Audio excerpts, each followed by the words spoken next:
بسم الله والابن والروح القدس هات امين. كل سنه وانتم طيبين. لا كل سنه وانتم طيبين. طيب عشان اعرف بس مش صح مش نايم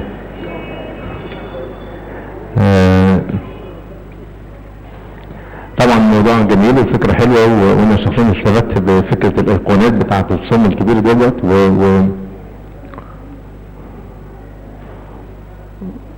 وطبعا نهضة حلوة ونهضة جميلة ان احنا نعمل كده نستغل اي مناسبة ونعمل فيها نهضات نستفاد بيها ونتعلم منها مع بعض. طبعا خصوصا فترة الصوم الكبير ده تعتبر فترة غنية جدا جدا جدا. الكنيسة بتقدم لنا احلى الوجبات في فترة الصوم الكبير، يعني سواء اذا كان في الايام الاحاد كل حد بتخش بينا الوجبة متكاملة او حتى من الايام الاسبوع العادية يعني. اللي يعيش الفترة دي كويس قوي قوي كده ويبص كده في الايقونات الجميلة اللي ربنا رسمها لنا والكنيسة وضعتها لنا هيستفاد ويطلع بحاجات حلوة قوي قوي كتير في علاقته مع ربنا. اللي بياخد الموضوع عن الصوم ان هو مجرد صوم غير الاكل من الاكل بالسمن الاكل بالزيت وشاغل دماغه طول الصوم، معرفش الجبنة بشامي والجبنة الفطاري واللبن مش عارف ايه والحاجات دي، بيخرج من الصوم هو ايه؟ فاضي، ما عملش اي حاجة، هو مجرد غير الاكل وشاغل دماغه بالاكل والشرب. حتى الكنيسة يعني الاكل كده يقول لك بص مش الاكل الصوم الاكل ما تفكرش في الصوم ده في اي اكل خالص، يعني عشان تخليك تركز كله في المعاني الحلوة والجميلة فترة الصوم. النهاردة الايقونة بتاعتنا ايقونة مين زي ما قلنا قد دلوقتي؟ لا معلش صحصحوا معايا كده عشان بنعس معاكم، فصحصحوا معايا عشان نقدر نتواصل مع بعض ونخلص الليلة دي كده على خير. ماشي؟ طيب ربنا ضحك عليكم وقال لكم جاب لكم كان اي كلام عشان يعني فهنخلص الكلمتين دول بسرعة كده. ماشي؟ بس نركز مع بعض كده. ماشي؟ مين فينا نايم ورانا؟ طيب فالنهارده الايقونة بتاعت النهارده بتاعت مين؟ المفلوج. انا طبعا ابونا مدين شويه كده افكار كده حلوه واستفدت منه في الكلام اللي قاله لي يعني، فانا قعدت اعيش في الايقونه بقى واشوف كده الايقونه ديت لو حبيت ارسمها كده قصاد عينيا هحط فيها مين وازاي. فدي طبعا اول شخصيه موجوده في الايقونه شخصيه مين؟ السيد المسيح له المجد، هو موجود في وش الايقونه يعني. وبعد كده بلاقي جنبيه كده راجل نايم على السرير او مش على السرير على الفرشه بتاعته دوت، هو الراجل اللي هو المريض بالحزه دوت يعني، اذا كان مفلوج او حسب المرض اللي هو فيه. لقيت في شوية ناس كده موجودين تانيين خفوا قبل كده، كانوا مرضى وخفوا. لقيت في مجموعة ناس موجودين برضو كده واقفين، وفي الاخر مجموعة جماعة اليهود موجودين في اخر الصورة اخر الايقونة كده يعني. كل دول هنعدي عليهم ونشوف يا ترى احنا مين في الناس دي كلها يعني كل دول موجودين في الايقونة اللي احنا هنقرا مع بعض كده الجزء بتاعها دلوقتي عشان نفتكر الحدث كويس يعني. بيقولنا كده وبعد هذا كان عيد اليهود، ده في يوحنا صح الخامس، فصعد يسوع الى اورشليم، وفي اورشليم عند باب الضأن بركة يقال لها بالعبرانية بيت حسدة لها 5 أروقة، فهذه كان مضطجعا جمهور كثير من مرضى وعمي وعرج وعسر يتوقعون تحريك الماء، لان ملكا كان ينزل احيانا في البركة ويحرك الماء، فمن نزل اولا بعد تحريك الماء كان يبرأ من اي مرض اعترى. وكان هناك انسان به مرض منذ 38 سنة، هذا رآه يسوع مضطجعا وعلم ان له زمانا كثيرا، فقال له اتريد ان تبرأ؟ اجابه المريض يا سيد ليس لي انسان يلقيني في البركة ما تتحرك الماء، بينما انا آتي ينزل قدامي اخر. قال له يسوع قم احمل سريرك وامشي. فحالا برئ الانسان وحمل سريره ومشى، وكان في ذلك اليوم سبت. فقال اليهود للذي شفي انه سبت لا يحل لك ان تحمل سريرك. اجابهم ان الذي ابرأني هو قال لي احمل سريرك وامشي. فسألوه من هو الانسان الذي قال لك احمل سريرك وامشي.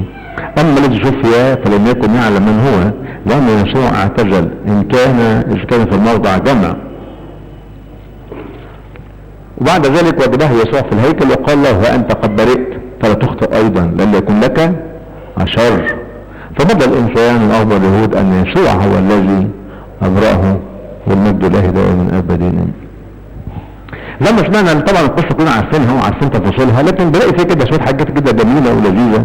وزي ما عارفين العنوان بتاع الايقونه ثلاث كلمات ابونا قلنا عليهم ان هم ايه؟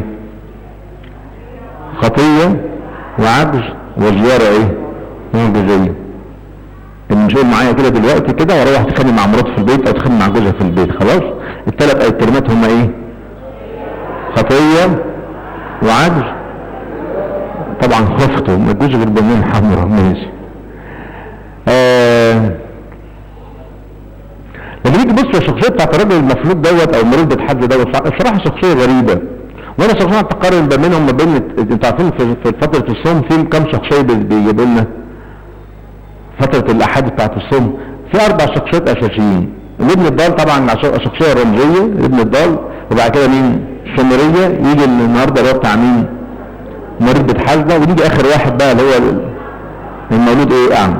لما تيجي تقارن بين الاربعه دول هتلاقوا الراجل المفروض ده الصراحه واخد مكانه وحشه قوي، واخد مكانه مش ظريفه. يعني بيمثل الانسان دوت، بيمثل كل واحد فينا الانسان اللي هو عايش في خطيته ومصر خطيته برغم من تعاملات الله معاه باستمرار، ومع ذلك برضه مصر على ايه؟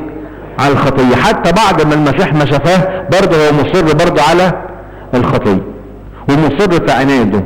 ده بيوريه تعاملات الله مع الناس العناديين. يعني العناديين عندي او بمعنى صح عايش في الخطيه وخلاص بقى برغم ربنا معايا. يعني زي ما قلت لكم شخصيه صعبه، تلاقيه مختلف تماما عن المولود اعمى، برغم ان مشكله المولود اعمى كخطيه يعني وكمرض اصعب بكتير جدا من مرض الراجل دوت، لان ده يعتبر هو يعني هو مريض يعني نايم اوكي، لكن الثاني ده مولود ومولود ايه؟ اعمى، يعني مولود ما كانش فيه عينين خالص. ده اكيد قعد فتره من الزمن كان بيمشي بيتحرك، جاله مرض شويه وزي ما هنتكلم دلوقتي، لكن الثاني كان مولود اعمى، ومع ذلك تلاقي الراجل مختلف تماما اللي هو المولود اعمى عن هذا المريض بيتحدى دوت. يعني اول حاجه احنا عارفين ان في العهد القديم كانت المرض ده كان رمز للايه؟ للخطيه. كان اي حد بيمرض نعرف ان ده بسبب خطيه. اي مثلا حد مثلا ربنا ما كانش بيديله اولاد مثلا في العهد القديم برضه يعتبر ايه؟ ده خطيه. اي حد كان ده كان كل خطيه، لان كان يعتبر من عطايا ربنا كانت دايما عطايا في العهد القديم، كانت العطايا بتاعته عطايا ماديه للناس، مثلا يديهم نفس كتير، يديهم فلوس كتير، يديهم صحه. يوم اللي يعني واحد يبعد عن ربنا تلاقي ربنا ايه يحصل معاه؟ ايه؟ مرض، ما يخلفش الى اخره. طبعا في العهد الجديد الموضوع اختلف، ده ممكن ربنا احيانا بيدي بركه لواحد مثلا بالمرض مثلا، او حد ما بيخلفش مثلا او حاجه، دي حاجات كتير بتكون بركه من عند ربنا لهذا الانسان او لهذه الاسره يعني. لكن في العهد القديم كان الموضوع كان مسبب مشكله، وكان يعتبر زي ما قلت لكم كان رمز كتير قوي للخطيه. عشان كده من ضمن الحاجات اللي كان السيد المسيح بيكون حريص عليها لما يخش اي بلد واي مكان لازم يشفي الايه؟ المرضى الموجودين. ده رمز مش فكره هو شفاء مرض وخلاص، لكن ده كان رمز للايه؟ لشفاء من الخطيه. وكان دايما يخرج الشياطين على الناس، اي حد عليه شيطان كان الشيطان على طول بسهوله جدا يدخل في الناس زمان في العهد القديم. فكان برضه اي مكان يروحه يشفي الامراض ويخرج الايه؟ كل ده يعتبر هو كان رموز عايز يقول كده خلي بالكم انا عندي سلطان ان اعمل ايه؟ اخرج الشياطين اللي عليكم، ما يبقاش لهم سلطان بعد كده عليكم، وفي نفس الوقت ان انا هشفي كل الامراض اللي هي هشفي كل الايه؟ الخطايا الموجوده جواكم. فكان المرض ده كان رمز للخطيه. عشان كده السيد المسيح قال للتلاميذ، قال لهم جمله صعبه شويه، قال لهم ايه؟ قال لهم كل الاعمال اللي انا بعملها ديت انتوا هتعملوها وايه؟ واعظم منها. طب لما نيجي نقرا في سفر اعمال الرسل كده ونشوف يا ترى التلاميذ عملوا اعمال معجزيه اعظم من عملها السيد المسيح؟ عملوا ما عملوش؟ عملوا ولا ما عملوش؟ عملوا ايه؟ لما نشوف مثلا معجزات اقامه الموت، كم معجزه اقامه موت حصلت في سفر الاعمال للرسل مثلا؟ 2 مثلا. بطرس قوم طبيسه، وبولس الرسول قوم افتيخوس. حد كده غير كده تاني؟ فيش. وعندنا كلها كانت معجزات، كانت اقامه بسيطه. حد مثلا شاف مولود اعمى؟ السيد المسيح بس العمل كله. طب امال ازاي بيقولوا تلاميذه هتعملوا اعظم من الاعمال اللي انا بعملها؟ لا هقول لكم الفكره. هو اصلا زي ما قلت لكم السيد المسيح ما كانش بيقصد بشفاء الامراض اللي هو شفاء الامراض، هو كان بيقصد بشفاء الايه؟ الخطايا بتاعت الناس، وان ما يخليش للسلطان للشيطان ايه؟ عليهم. وبالفعل التلاميذ عملوا اعمال اعظم من اعمال سيد المسيح في هذه النقطة، ان هم ردوا ناس كتيرة وعرفوا ناس كتيرة بربنا، رجعوا ناس كتيرة. احنا بنعتبر الانسان المريض هو الانسان الايه؟ الخاطي، ومش خاطي بس، ده احنا كمان بنعتبر انسان ميت. القديس عقبال كده ايه؟ من رد خاطئ عن طريق ضلاله فقد انقذ نفسه منين؟ من الموت وستر قصر من الخطايا. يعني بدون الكنيسة بتقوم موتى وبتشفى امراض، مش الموتى بالجسد لكن الموتى بالايه؟ بالخطية او موتى بالروح، وبتشفي مش بس الامراض اللي هي الجسدية اللي ممكن احنا بنهتم بيها كتير، لكن اهم من الامراض الجسدية الامراض الروحية اللي ممكن تصيبنا في حياتنا. وده عشان كده اي مرض تقراه في الكتاب المقدس افتكر على طول بالايه؟ الخطية على طول. عشان كده بنلاقي ان في خطية كبيرة، او يقول لك المرض الكبير ده اللي هو الخطية الكبيرة اللي كان عايش فيها هذا الانسان مريض بحسده، كان عايش في خطية. الخطية كمان وصلته بقى لمرحلة العجز، انه كان عاجز مش عارف يتحرك. يجي قبلها بشوية كده كان سيد المسيح عمل معجزة، يقول لك كان واحد كان مجنون واعمى واصم، مجنون واعمى وايه؟ واصم.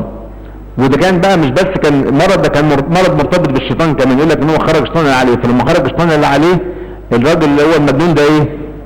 عقل. والاصم دوت هو فكرة اصم ان هو كان اخرس سوري، فالاخرس ده ما بيسمعش وما بيتكلمش الاثنين يعني، فخلاه ان هو يتكلم. يقول لك والاصم اتكلم. كان اعمى برضه ان هو ايه؟ شايف. عايز يقول كده ان هو المسيح انت لما بتقرب من ربنا بيديك عقل، بيديك استنارة، بيديك فهم، بيديك عين تشوف بيها، بيديك لسان تتكلم بيه وتشكر بيه الى اخره. لكن الانسان طول ما هو عايش بين عن ربنا انسان عاجز، انسان عايش في حالة عجز. الراجل دوت كان زي ما قلت لكم كان انسان صعب شويتين، الراجل المفلوج ده. ليه؟ هو كان ايه المشكلة بتاعت الراجل ده؟ ايه مشكلة المريض بتحاز ده؟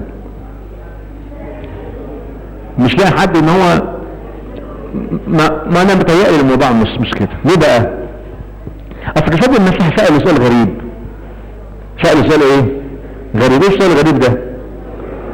قال له تريد ان تبرأ؟ طب بالذمة يا رب يعني ينفع ان انت واحد بقاله 38 سنة نايم من النومة ديت وجاي تسأله السؤال ده تقول له تريد ان تبرأ؟ طب ده ينفع؟ هو ده سؤال منطقي؟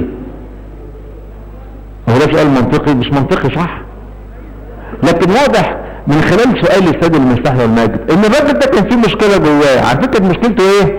مشكلته ان هو استحلى الخطية، استحلاها.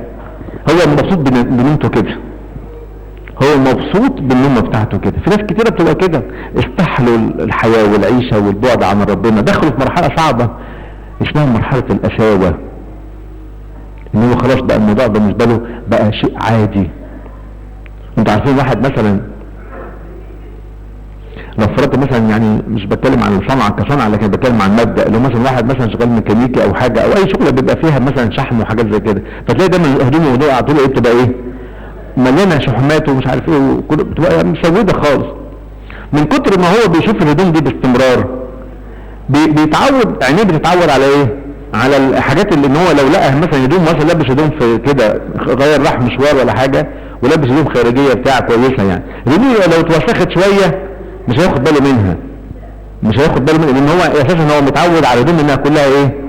شحومات وحاجات زي كده. فتلاقي ممكن بقى خناقات بقى بين الازواج وزوجاتهم لما يكون في حاجات زي كده، اللي هي قلت له لا هدومك وسخه، ولا يا سيدي وسخه دي نظيفه، يا سيدي مش نظيفه، ما هو عشان خاطر متعود على الهدوم بتاعته انها كلها مسوده، فكله شايف الهدوم بتاعته وسخه شويتين صغيرين، الزوجه شايفه ان هي ايه؟ الهدوم دي مش نظيفه، لكن هو شايف انها نظيفه. خلاص هو اتعود، عينيه اتعودت على حاجه زي كده، عينيه اتعودت على الهدوم انها بتبقى مش نظيفه وكده.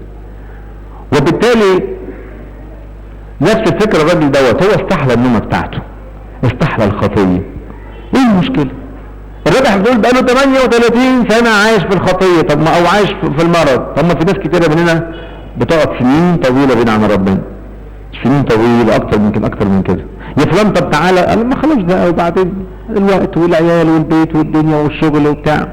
وممكن تلاقي واحد بيسأله يا اخوان اخر مرة انا قلت امتى؟ صراحة انا يمكن مش فاكر، يمكن اخر مرة انا قلت ما اتجوزتش. انت متى اتجوزت من قد ايه؟ يعني يمكن 30-40 سنة كده ولا حاجة.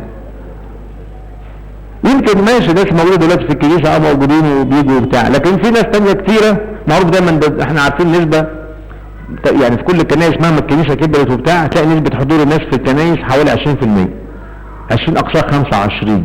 يعني اذا كان في الكنيسه مثلا في 100 واحد قصادهم في 400 ايه سوري في 900 او 800 واحد بره مش في الكنيسه، ده في كل الكنائس يعني. احنا يمكن عندنا نسبه اكبر شويه من كده كمان يعني. طب الناس دي فين؟ ما هم ايه عملوا ايه؟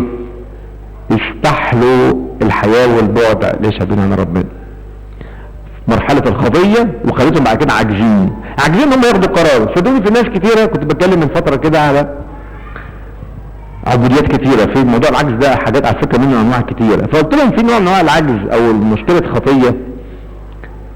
في ناس لو التلفزيون شغال ما يقدرش يوم يطفي، مثلا مسلسل شغال. طيب مش عارف انت عندكم ظروفكم هنا ايه، مسلسلات التركيه مثلا اخبارها معاكم ايه؟ شغاله كويس مثلا يعني.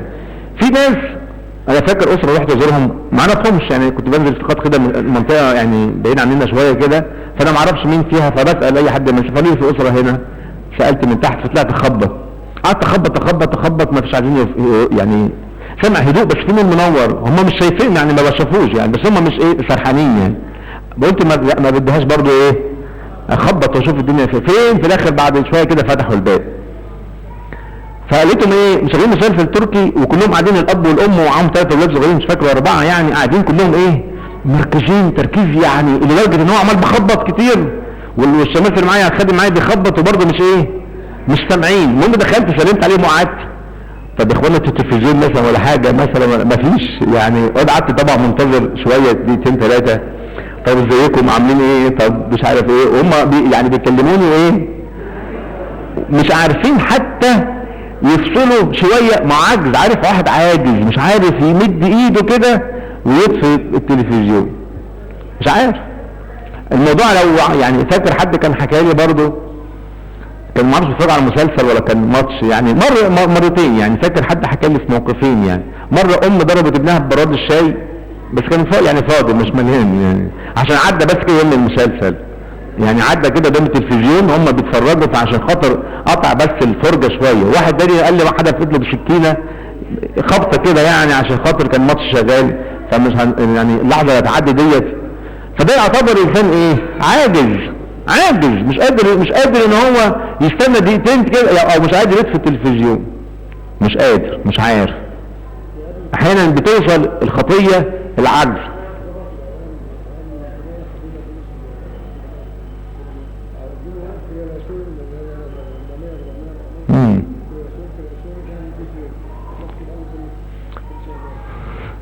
طيب فيعني بالظبط يعني بتبقى مشكله، مش ادمان، ده اسمه عجز. انا كده اصبحت الخطيه عملت لي ايه عجزتني، مش قادر ان انا احرك ايديا اقوم من ضمن التلفزيون او امشي او اعمل اي حاجه.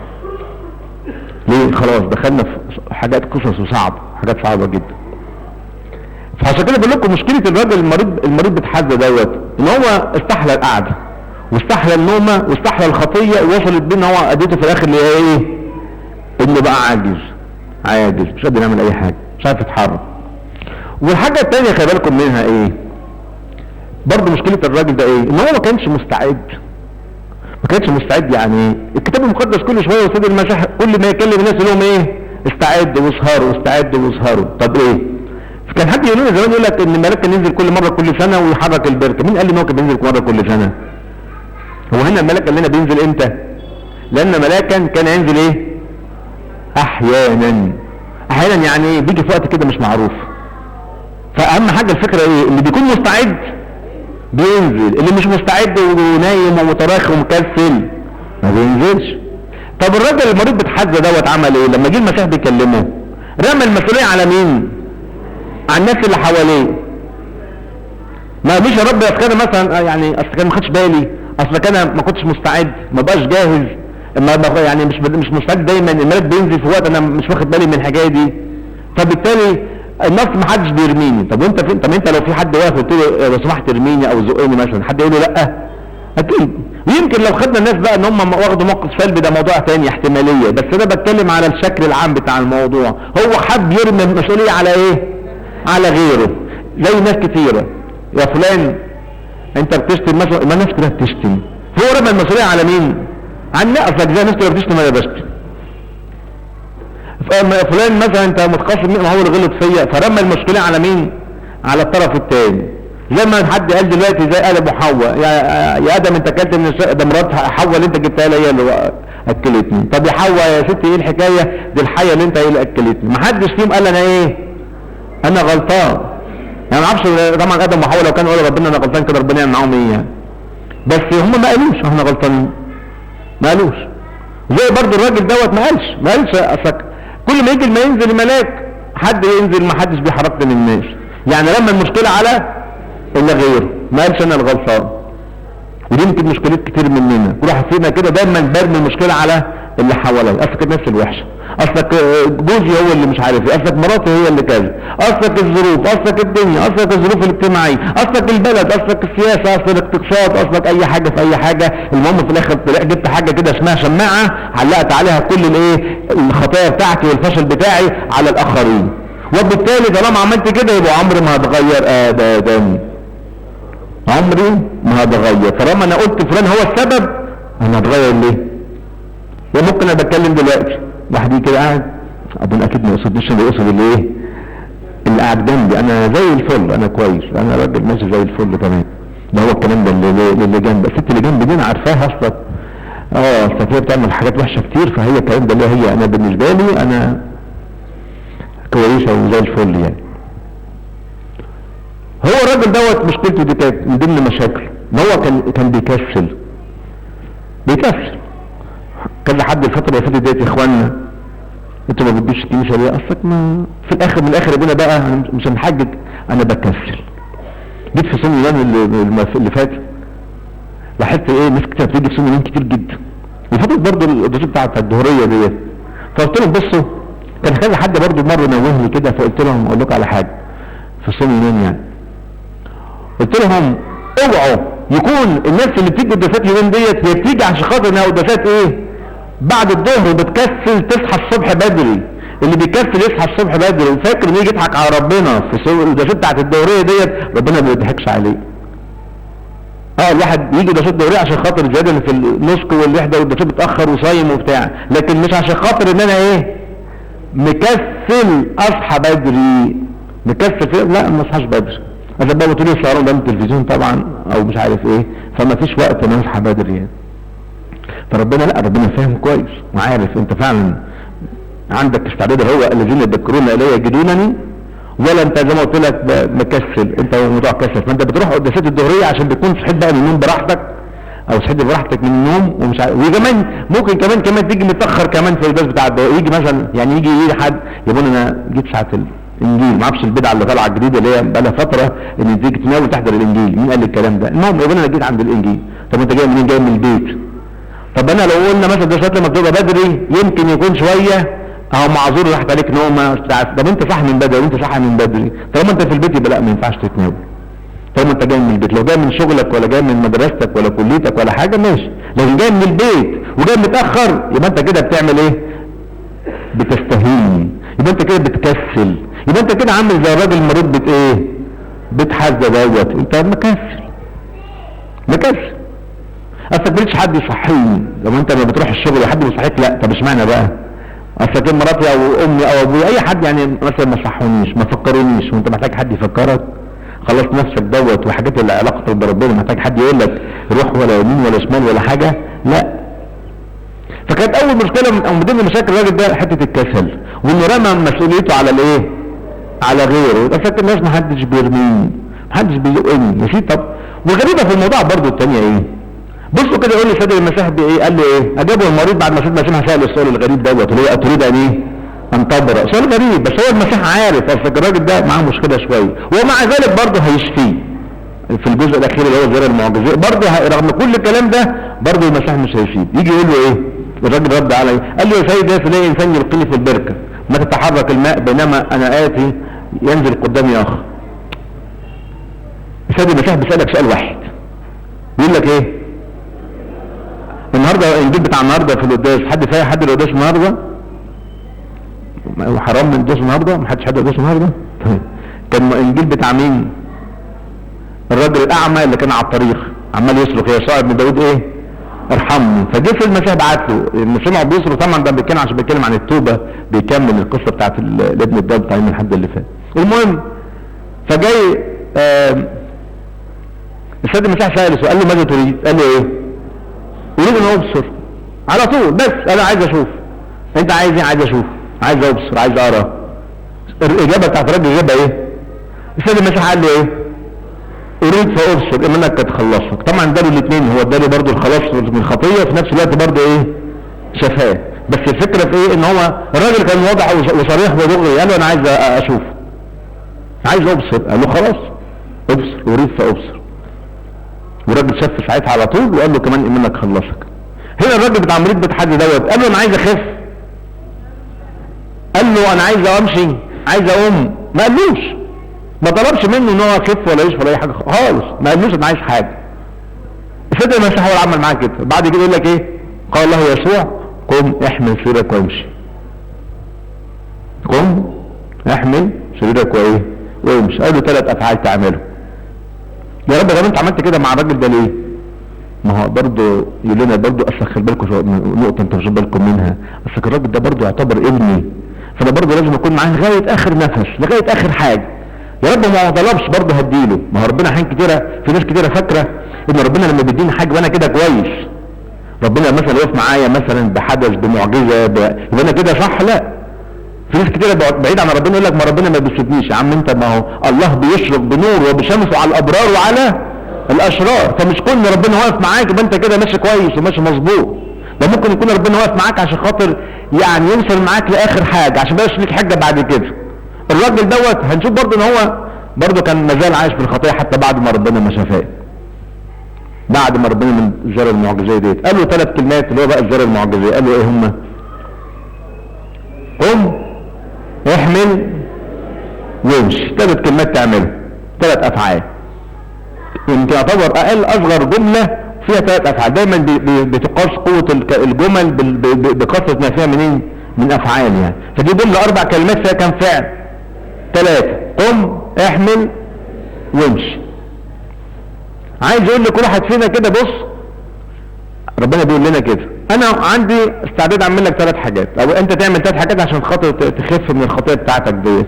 اول حاجه قم. قم يعني ايه؟ سيب الفكر انت فيه، ابدا اعمل زي ابن الدار كده، فكر شوف هتعمل ايه، انت ماشي صح ولا ماشي غلط. طبعا انتوا عارفين في البيت بيبقى في مرايه، المرايه بيبقى لها حاجه من الاثنين. لما بزوق نفسي قدامها بشوف نفسي قدامها حلو كده، لما المرايه بعمل فيها ايه؟ بشوف حقيقتي فيها، بشوف عيوبي، بشوف خطايا بتاعتي، بشوف مشاكلي، بشوف الحاجات الوحشه اللي جوايا عشان تنضف. ما انا لو ما شفتهاش وما حكمتش على نفسي، يقول لك احكم على نفسك قبل ما ايه؟ ما يحكم عليك. فانا لو ما حكمتش على نفسي هيتحكم عليا بعدين في الاخر. فما اضحكش على نفسي. اول حاجه يقول لك قم فكر شوف وبعدين احمل يعني ايه بقى؟ احمل يعني ابدأ نفذ الوصية، احمل يعني ابدأ قرب من ربنا شوية، ابدأ اصلي، ابدأ اقرا في الكتاب المقدس، ابدأ روح الكنيسة. احمل، خلي بالك احمل هيكون فيها شوية تعب شوية، هيكون فيها ايه؟ خلي بالك احمل ده هيحمل ايه؟ سرير، فحاجة تقيلة لازم تحمل. شرط، مرة كنت اتكلمت على موضوع الصليب دوت برضو. شرط عشان تمشي مع ربنا لازم تعمل ايه؟ تشيل صليبك.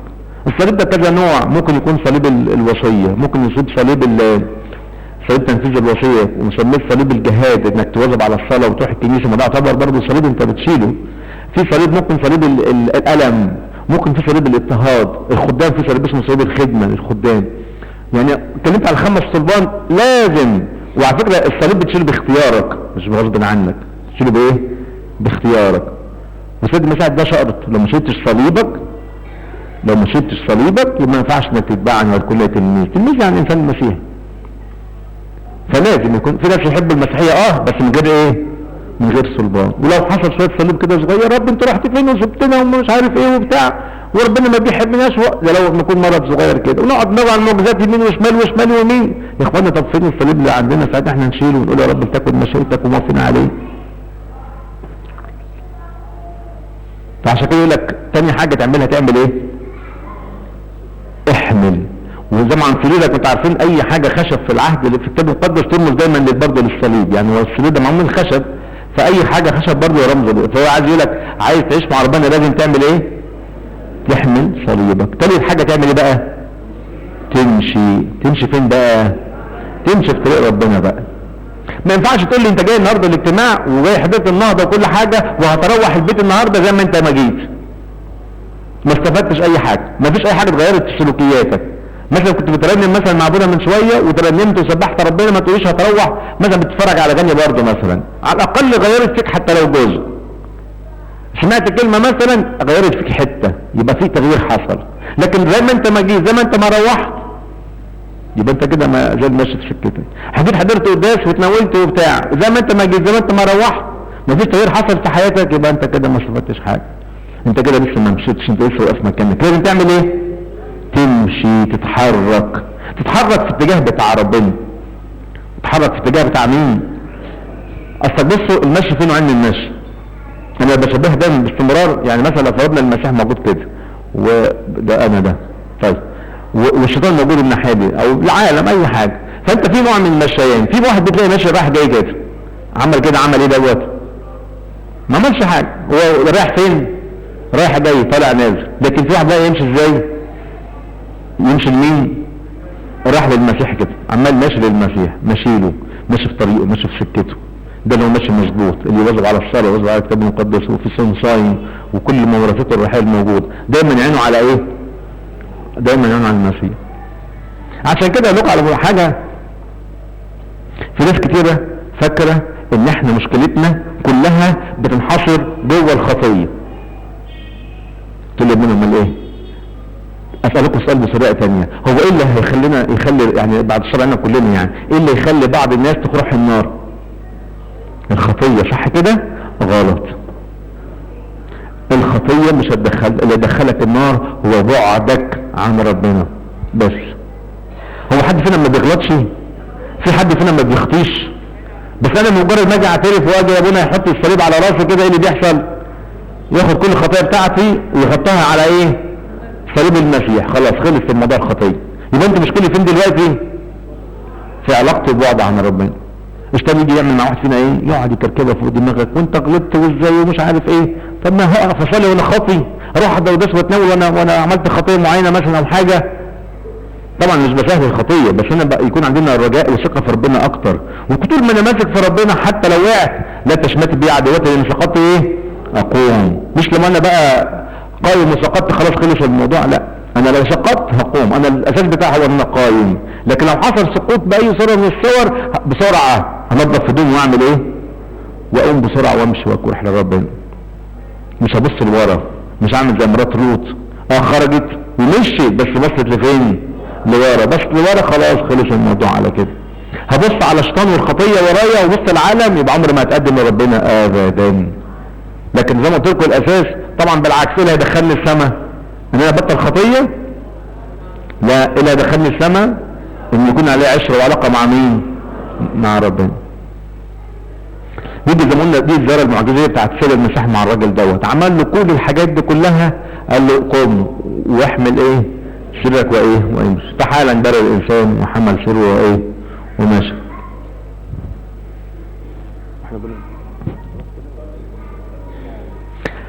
خلاص كفايه كده. طيب نكتفي بهذا القدر. طب نكمل الجزء الاخير ده بس، يعني ساعه ونص بس ونخلص على طول، ماشي؟ فاهم؟ انتوا فاضيين بقى؟ ماشي. الراجل دوت برضه غريب جدا. زي بقول لكم ان هو مش كده. انتوا مش عارفين على حته التقليد ان هو بيقال ان هو راح سرق جسد العذراء، مش يعني ده في التقليد، مش هتكلم فيها دي. لكن هتكلم على الحدث الموجود في الكتاب. يقول ان هو ايه؟ الجماعه اليهود طبعا هو كتب الفريسيين بقى ويهود يعني موجودين. ازاي الراجل شايل السرير يوم السبت؟ فبيسالوه سؤال كده عادي، مش زي مولود اعمى. مولود اعمى عملوا ايه؟ عملوا مجمع وسنهدريهم وحضروا وقعدوا وعملوا اجتماع وجابوا المجمع بتاعهم. يعني الموضوع كان موضوع ايه؟ كبير، وجابوا ابوه وجابوا امه ومش عارف كل الكلام. الراجل اللي هو المولود اعمى دوت، شوفوا الراجل بتاعه كان مختلف تماما عن الراجل بتاع الراجل دوت. الموضوع يعني لما تروحوا كده قارنوا بين الاثنين. الراجل دوت بعتوا له او مش بعتوا له ناس سالوه كده، مش مجمع ولا حاجه، يمكن كانوا واقفين كده مع بعضيهم ولا حاجه. يا عم انت ومين اللي شفاك؟ الذي ابراني هو قال لي ايه؟ احمل سلك وامشي. فسالوه من هو الانسان الذي قال لك احمل سلك وامشي؟ قال لهم ايه؟ ما اعرفش. طب بالله عليكم كده ركزوا معايا، المولود اعمى ربنا لما جه شفاه او اداله خلق له عينين، طبعا حطوا له، عارفين القصه، حطيتين على عينيه وقالوا روح اغسل عينيك وبتاع، فشاف. المولود اعمى عارف مين اللي اداله العينين دوت؟ لان هو كان اعمى ما كانش شايف، فما عارفش مين اللي عمل معاه كده. طب الراجل دوت هو مش شايف المسيح؟ شافه وقال له اتكلم معاه كمان تريد ان تبرأ. وطب قال له ما اعرفش الحوار دوت. طب خلاص قوم احمل سيرك وامشي. طب انت يا سيدي انت يا راجل يا بالك 38 سنه مريض ونايم بالنومه ديت، لما جه واحد قومك مش اساله انت مين؟ مش اساله انت مين انت عشان اروح معاك؟ ولا ده انت ده الراجل خففه من المرض ده ب 38 سنه، ما سالوش انت مين، وما قالوش انت طب انت اسمك ايه، ولا انت نبي، ولا انت معلم، ولا انت من الكتب، ولا ما سالوش اي سؤال. متهيألي هو الراجل مجرد ما حصل معاه الموضوع ده ايه؟ مشي جري اي حاجه، ما سالوش انت مين. راجل تحس ان عنده نكر للجميل، صح؟ نكر جميل جدا، صح كده؟ راجل وحش خالص، صح برضه؟ طيب احنا برضه بيحصل معنا ايه؟ اكتر من كده بكتير. ربنا بيدينا حاجات كتيرة حلوة كتير جدا، يمكن قليل ما حد فينا يفتكر رب اشكرك على الحاجة دي. يمكن نيجي مثلا نشوف بقى، يعني مثلا ابونا جايب كوباية مية زي كده مليانة وكده، تلاقوا في الاخر جزء ايه؟ فاضي. شوف يعني الكوباية مليانة وشايبين حتة ايه؟ فاضية. الواحد محين كده بيعمل كده مع ربنا، يجي يبص على الحتة الايه؟ الفاضية، ما يقعدش يفكر في طب ما في مية كتير اهي موجودة، طب ربنا اداني حاجات حلوه كتير، اجي ابص على الحته الفاضيه بس. عشان كده الواحد بيقول للناس كتير باستمرار كده في الاجتماع في الكنيسه ان هو كل يوم كده افتكر ربنا اداك ايه. ربنا مدينا عطايا لو قعدت طول عمري كله اشكره عليها مش هخلص.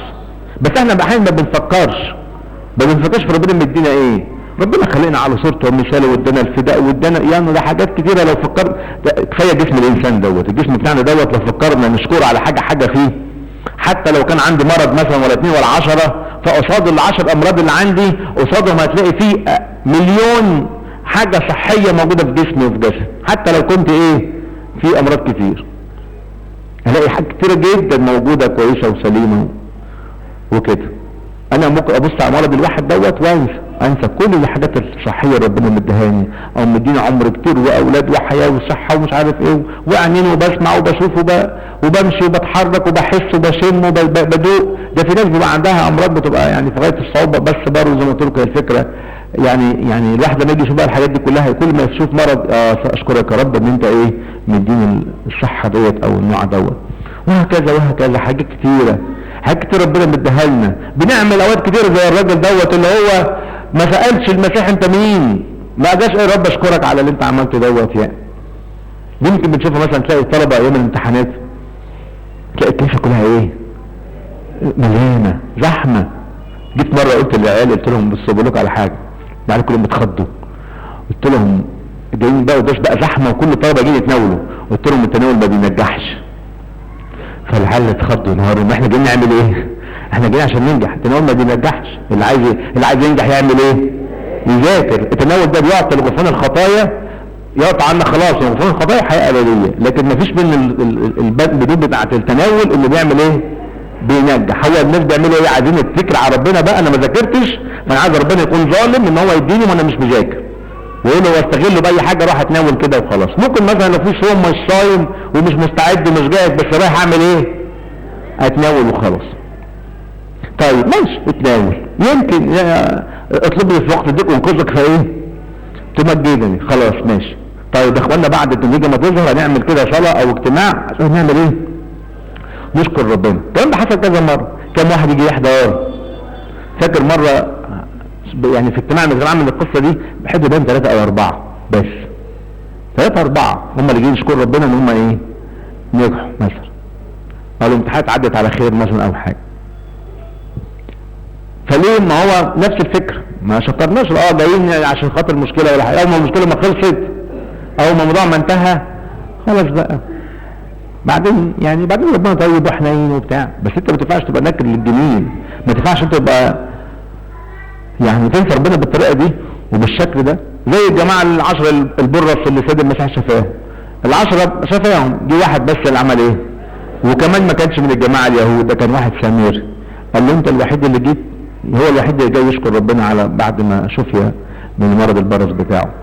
والتسعه اليهود نفسهم اللي المفروض السمير ده اوحش واحد فيهم ما جوش وما شكروش ربنا، زي ما احنا بنعمل بالظبط، زي ما حصل مع مريض بتحزة المسيح شفاء بعد 38 سنة، ومع ذلك ما سألوش انت مين ولا انت فين ولا عايش فين ولا اي حاجة. الراجل بتاع النهاردة بتاع انجيل النهاردة برضو اللي هو الاعمى بتاع الطريق، بيقول لك ان هو بعد ما المسيح شفاء عمل ايه؟ تبعه مش وراه، مش معاه، مجد ربنا ومش معاه، قاعد الراجل فرحان ومبسوط ويرنم وسبح ربنا وبتاع، وكل الناس اللي شافوه كلهم سبحوا ربنا معاه، يعني عمل جو كده منين؟ من الفرح والمحبه، الناس كلها مشيت ورا المسيح بسبب الراجل ده، هو نفسه مشي مع المسيح برضه. كتاب ما قالناش الراجل الاعمى ده كان اعمى، واضح مش طبعا مش مولود اعمى طبعا يعني. هل العمى ده جاله مثلا فتره صغيره شهر 2 سنه مش عارفين، ما قالش عنه حاجه، بس هو كان اعمى على الطريق.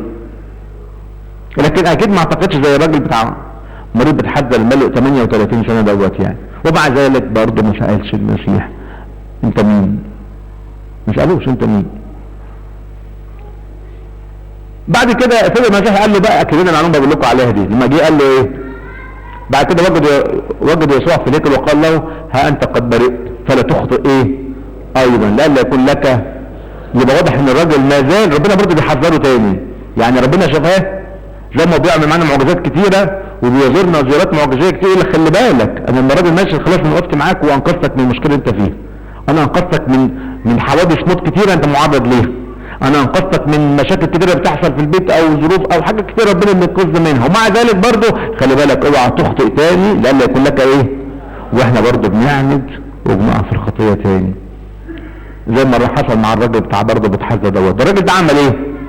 بصوا حاجة برضه غريبة زي ما قلت لكم، مختلف تماما عن المولود اعمى. المولود اعمى لما جم الجماعة اليهود بيكلموه الكتاب والفريسيون عشان يعملوا مجمع رسمي وطردوه وهم قالوا اللي هيعترف ان المسيح دوت هو ابن يسوع هو المسيح وان هو كذا هيطرد من المجمع، حاجة كده كبيرة. ومع ذلك قال لهم انا اول مرة اسمع ان انسان خاطئ وحش يفتح عينيه مولود اعمى يعني.